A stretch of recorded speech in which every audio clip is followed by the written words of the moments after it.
बहुत से ऐसे क्वेश्चंस आते हैं कि मैम अगर मैं किसी लड़की से बात करता हूँ या अपनी गर्लफ्रेंड से फोन पे बात कर रहा हूँ या कोई वीडियो देख रहा हूँ या किसी और को देख लेता हूँ, कुछ पढ़ लेता हूँ, तो मेरे लिंक से चिपचिपा पानी आने लगता है। क्या ये कोई प्रॉब्लम है? क्या इसकी वजह से कोई कमजोरी शुरू हो जाती है? क्या इसकी वजह से जल्दी डिस्चार्ज हो जाता है?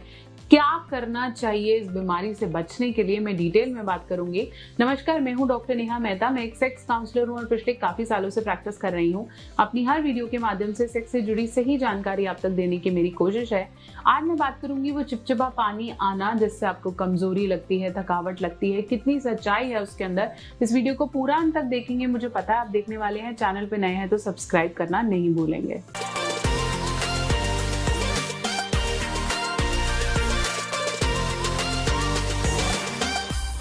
तो चलिए हम बात कर रहे थे चिपचिपा पानी आने की।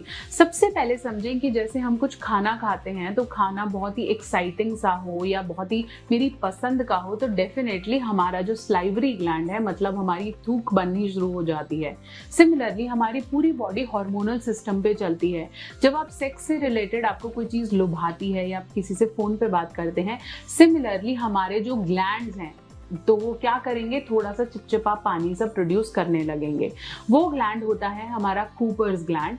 ये ग्लैंड हमारे कहीं भी हमारी प्रोस्टेट ग्रंथि के पास होता है और जैसे कुदरत ने पेनिस को बनाया है कि आपका यूरिन और आपके स्पर्म और जो ग्लैंड्स में से निकला हुआ स्रावन है वो सब एक ही छेद से निकलता है, जो कि आपके पेनिस की आउटर ओपनिंग है। अब क्या होता है कि मान लो आपका सीमेन निकलना हो तो वो सीमेन की जो वो स्टार्टिंग है वो आपका प्रीकम है, मतलब वो चिपचिपा पानी है। इसके अंदर स्पर्म नहीं होते, मतलब शुक्राणु नहीं होते। ये होता है आपका सीमेन, और सीमेन में शुक्राणु मर ना जाए क्योंकि आपका जो यूरिन है वो थोड़ा सा एसिडिक होता है और निकलने का जो छेद है वो एक ही है। तो फिर उसको कहीं ना कहीं स्ट्रॉन्ग रखने के लिए या स्पर्म आपके फीमेल की योनि तक पहुंच पाए, इसलिए इन सिक्रीशन का होना बहुत ज्यादा जरूरी है। मोरोवर ये जो चिपचिपा पानी है या सिक्रीशन है, जब आप सेक्स करते हैं ल्यूब्रिकेशन का काम भी करता है। अब ये जो क्वेश्चन पूछा जाता है कि क्या इसकी वजह से मुझे कमजोरी आती है, बहुत लोग आते हैं मैम मेरे को कमजोरी हो रही है, मैं चल नहीं पा रहा, मैं अब सेक्स ही नहीं कर पा रहा, मुझे ऐसा लग रहा है मेरा टाइम बहुत जल्दी कम हो जाता है। एग्जैक्टली ऐसा नहीं है। प्री कम का आपकी कमजोरी से कोई लेना देना नहीं है, क्योंकि ये सीमेन नहीं है, ये एक ग्लैंड का डिस्चार्ज है जो कि बहुत जरूरी है। अगर अब मैं बात करूं कि मैम मुझे रेगुलर हो रहा है, कभी कभी हो रहा है, दिन में 1-2 बार हो रहा है, दोनों में फर्क क्या है कि जो आपका डिस्चार्ज है वो होता है कम से कम 40 से 50 बूंद, लेकिन जो आपका ये प्री कम है ये 4 से 5 बूंद हो सकता है।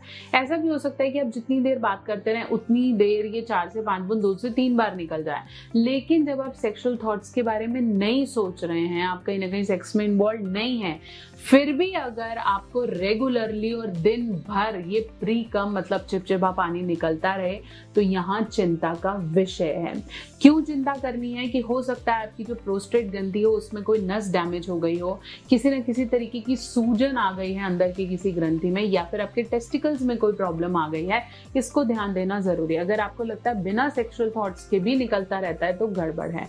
दूसरा, अगर आपको लगता है मेरे सेक्सुअल थॉट्स हैं ही इतने ज्यादा कि जब जब भी मैं सेक्स के बारे में सोचता हूँ, जो मैं दिन में बहुत बार सोचता रहता हूँ, तो मुझे प्रीकम निकल रहा है, तो प्लीज कहीं ना कहीं थेरेपीज लीजिए, साइकोलॉजिस्ट से मिलिए और अपनी जो ये सेक्सुअल थॉट्स बहुत ज्यादा चलते हैं उनको थोड़ा कम करने की कोशिश कीजिए। तीसरी चीज जो समझनी है वो है दवाइयाँ। बहुत बार दवाइयाँ कुछ ऐसी चल रही होती हैं जिसकी वजह से प्रीकम बहुत बार निकलता रहता है, तो ऐसी जो दवाइयाँ हैं उनको कहीं ना कहीं पकड़िए और रोकने की कोशिश करिए।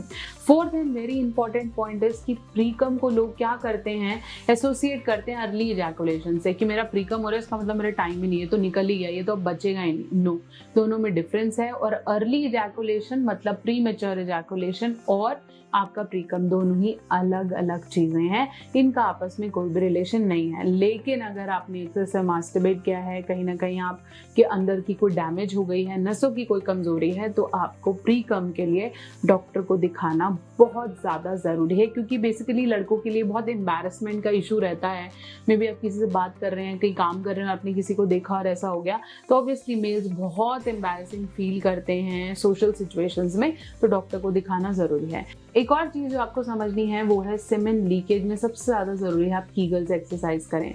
यूरिन कीगल एक्सरसाइज या फिर कीगल ब्रिज बहुत हेल्प करता है आपके प्रीकम को बैलेंस करने में, और प्रीकम निकलना आपको कभी भी किसी भी तरीके की कमजोरी नहीं दे सकता। तो आज ही इस मिथ को तोड़ें और काम करें, समझें कि मुझे डरना नहीं है, घबराना नहीं है, और ये नहीं सोचना कि हाय मैं तो कैसे ही फील कर रहा हूँ और मैं तो नुकसान हो रहा है। थोड़े से अपने सेक्सुअल थॉट्स को कंट्रोल करें, ये एब्सोल्युटली नॉर्मल है, लड़कियों को भी होता है, सबको हो सकता है।